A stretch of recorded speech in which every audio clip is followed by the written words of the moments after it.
Hai, halo adik-adik, apa kabar? Semoga kita semua dalam keadaan sehat, ya kan? Dalam keadaan baik, karena perlindungan Tuhan Yesus. Nah, lama ya kita tidak ke gereja, kita tidak kebaktian, ya toh? Kita bisa bertemu dengan teman-teman lama sekali. Nah, kali ini kita bisa saling menyapa lewat video ini. Nah, untuk mengawali perjumpaan kita, mari kita memuji Tuhan ya dengan pujian baca kitab suci.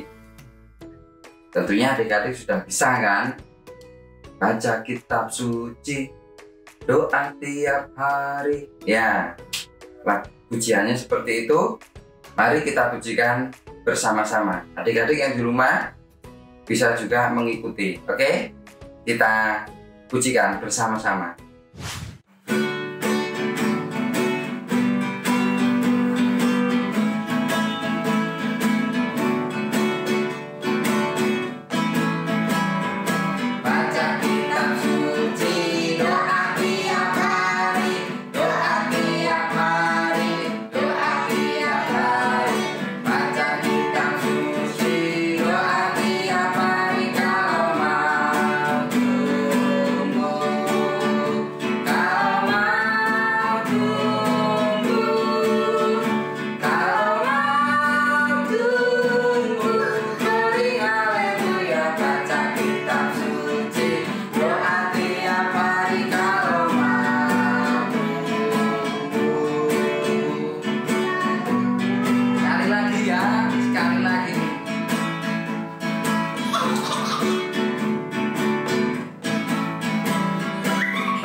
Nah, setelah kita memuji Tuhan, waktunya kita bercerita tentang firman Tuhan. Sebelum kita bercerita, sebelum kakak bercerita, mari kita berdoa, kita minta tuntunan Roh Kudus supaya kita bisa mengerti firman Tuhan dengan baik. Kita berdoa. Tuhan Yesus, kami bersyukur karena pertolongan Tuhan, karena penyertaan Tuhan dalam kehidupan kami. Sehingga saat ini kami bisa bersekutu bersama, berkumpul, mendengarkan cerita Tuhan Yesus. Tuhan Yesus tolong kami, supaya kami bisa mendengarkan, supaya kami bisa mengerti firman Tuhan. Ampuni kesalahan kami Tuhan Yesus, dalam nama Yesus Kristus kami berdoa. Amin. Ya, kita akan bercerita tentang firman Tuhan, tentang berdoa. Ya, mari kita ikuti sama-sama cerita firman Tuhan. Ya, sekarang waktunya kita bercerita. Nah, saat ini kakak akan mulai bercerita tentang seorang pengembara.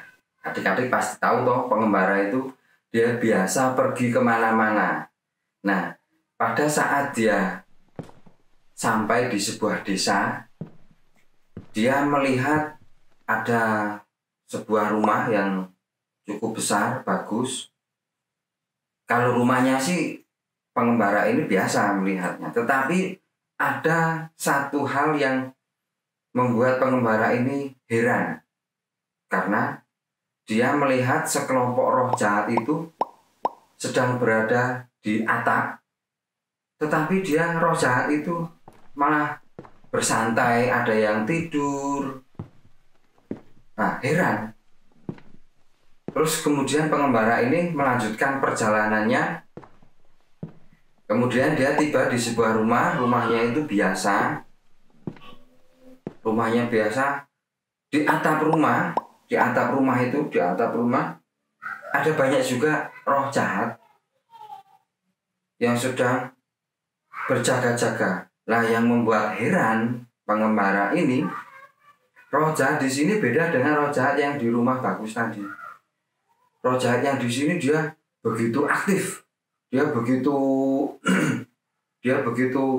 bergerak ke sana ke sini, begitu ingin sekali menyerang, tetapi dia tidak bisa.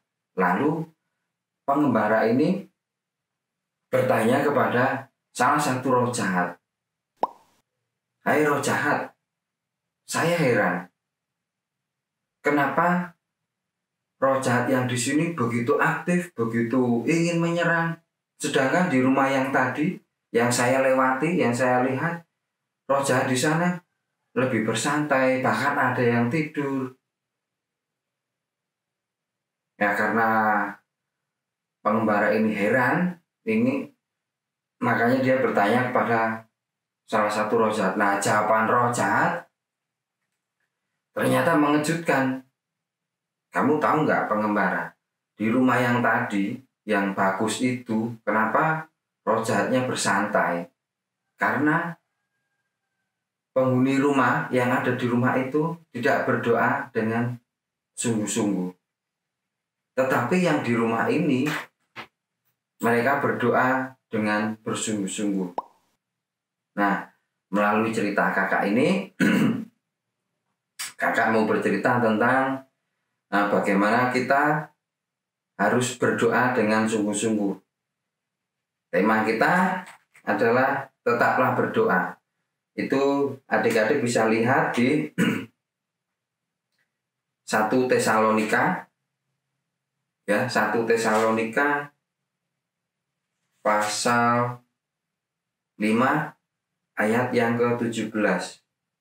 Kakak baca, tetaplah berdoa. Nah, melalui cerita tadi, cerita pengembara yang melihat roh jahat, ada yang bersantai, ada yang begitu aktif, akhirnya membuat pengembara itu bertanya. Berarti adik-adik bisa kita lakukan seperti contoh yang ada di rumah biasa tadi, mereka berdoa dengan sungguh-sungguh. Nah, kita sekarang harus tahu dulu, kita harus tahu juga mengenai berdoa. Menurut adik-adik, setelah kita berdoa itu, apa yang kita rasakan? Apa yang membuat kita ingin berdoa? Kenapa Tuhan Yesus juga mengajarkan untuk berdoa? Coba nanti adik-adik bisa tanya ke orang tua ataupun ke teman, kenapa kita harus berdoa. Terlebih dalam kondisi saat ini, ya kan? Dalam kondisi saat ini, adik-adik bersekolahnya tidak seperti biasa. Cara belajarnya tidak seperti biasa. Kalau sebelumnya kita berangkat ke sekolah, tetapi saat ini kita tidak bisa bertemu dengan teman-teman di sekolah, kita hanya bisa bersekolah secara online. Nah, dalam kondisi ini mungkin membuat adik-adik merasa khawatir, ataupun juga orang tua kita khawatir, gimana ya nanti kita bisa tahu nggak ya penyampaian secara online, karena kita tidak bisa bertemu langsung seperti waktu kita belajar di sekolah, ya kan? Nah, mungkin juga dengan kondisi ini membuat kita menjadi khawatir. Nah, kenapa Tuhan Yesus mengajarkan kita semua untuk tetap berdoa agar kita tidak khawatir? Dengan berdoa, hati kita, pikiran kita itu bisa lebih tenang, ya kan? Bisa lebih baik lagi, Bisa dengan berdoa kita bisa merasa lebih segar, lebih menyenangkan, lebih senang, ya kan? Nah, dengan berdoa kita juga bisa terhindar dari pencobaan untuk berbohong dan lain lagi. Nah, dengan berdoa kita merasa, saya kan sudah berdoa, kenapa saya harus berbohong?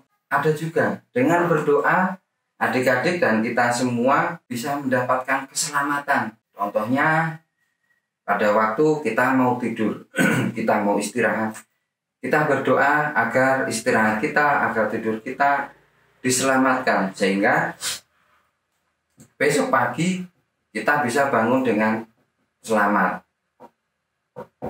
Bisa juga pada waktu kita mau keluar, kita mau bepergian, kita berdoa dulu agar Tuhan Yesus memberi keselamatan dalam perjalanan berangkat sampai kembali ke rumah, kita bisa dengan selamat. Itu karena apa? Karena berdoa. Ada banyak sekali manfaat kalau kita berdoa dengan sungguh-sungguh. Oke? Nah, begitu adik-adik cerita firman Tuhan saat ini. Cerita firman Tuhan saat ini mengajak kita untuk berdoa dengan sungguh-sungguh agar hati kita menjadi tenang, pikiran kita menjadi tenang, ya kan? Seperti yang sudah diajarkan kepada Tuhan Yesus, kita berdoa dengan sungguh-sungguh. Oke, kita tutup cerita dengan kita berdoa bersama-sama. Tuhan Yesus, kami berterima kasih untuk firman-Mu saat ini yang mengajarkan kami untuk berdoa. Tuhan Yesus, tolong kami agar kami dapat berdoa dengan sungguh-sungguh